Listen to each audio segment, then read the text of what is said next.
Welcome to another video on things to do in Bratislava besides this, and this. Last time we covered Old Town, and this time we're going to cover communist relics. As you may or may not know, Slovakia was part of the Eastern Bloc when it belonged to the communist ruled country of Czechoslovakia. You can still see communist-style buildings around Bratislava, and it's really like pieces of history just standing there.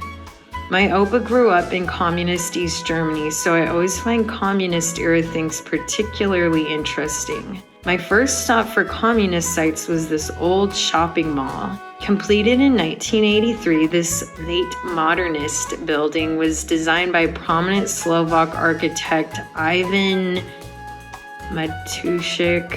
I don't know how to pronounce his name. It was a place to sell produce and goods. Now it's practically empty, but people still shop there, although it seemed like most of the people were there to eat. There was something very tranquil about walking around there. I weirdly liked it and felt like I could just sit inside for half a day. I also liked the music they were playing, and one cool thing, there's bee boxes on the roof tended to by a bee farm.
They're playing very white.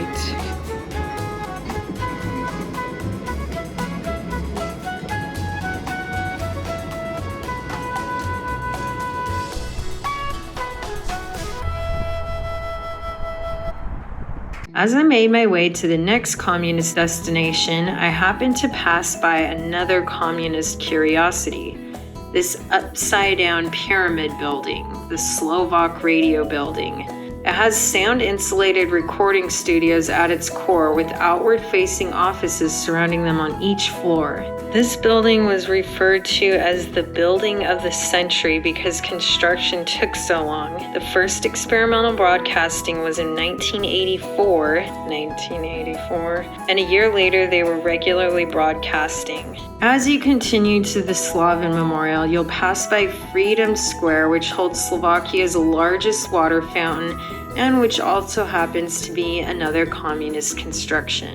The Fountain of Union was built between 1979 and 1980, and as you can see, it was under construction when I was there. It's in the shape of a linden flower, which is a sacred plant in Slavic mythology. It was designed so water would flow from an underground tunnel and then burst into the air like a fancy fountain. After the fall of the Soviet Union, it was no longer maintained and water seeped underneath, damaging all the underground control spaces. It's remained dry since 2007. Now you can make your way to the Slavin Memorial and pass by the Presidential Palace.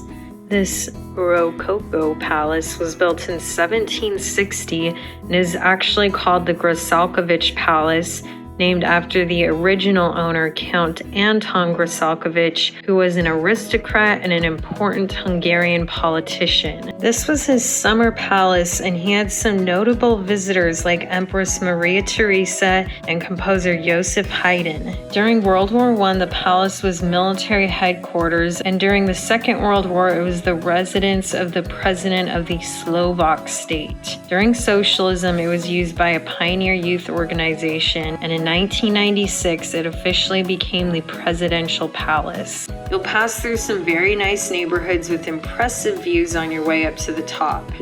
This memorial is dedicated to the fallen soldiers of the Red Army and thanks the USSR for fighting for their freedom. There's close to 7,000 soldiers buried there. It was very peaceful and quiet with beautiful views overlooking the city. I really enjoyed being up there and I would definitely recommend you stop by there.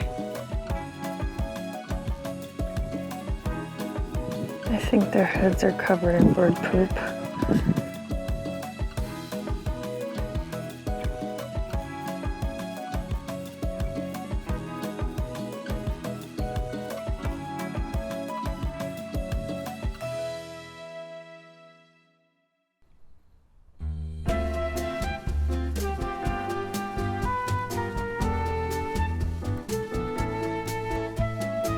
Couple of other areas, go down Obchodna Street. This used to be the booming commercial district during the communist era.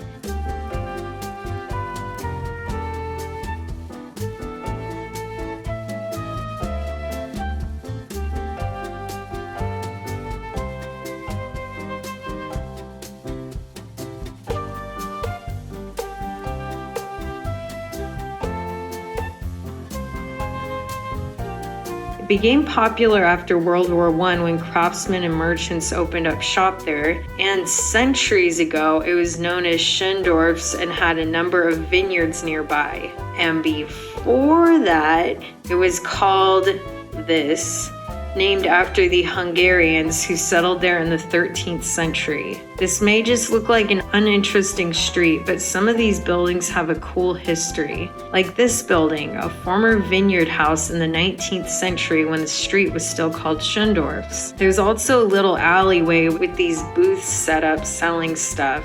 Kind of fun to walk up and down.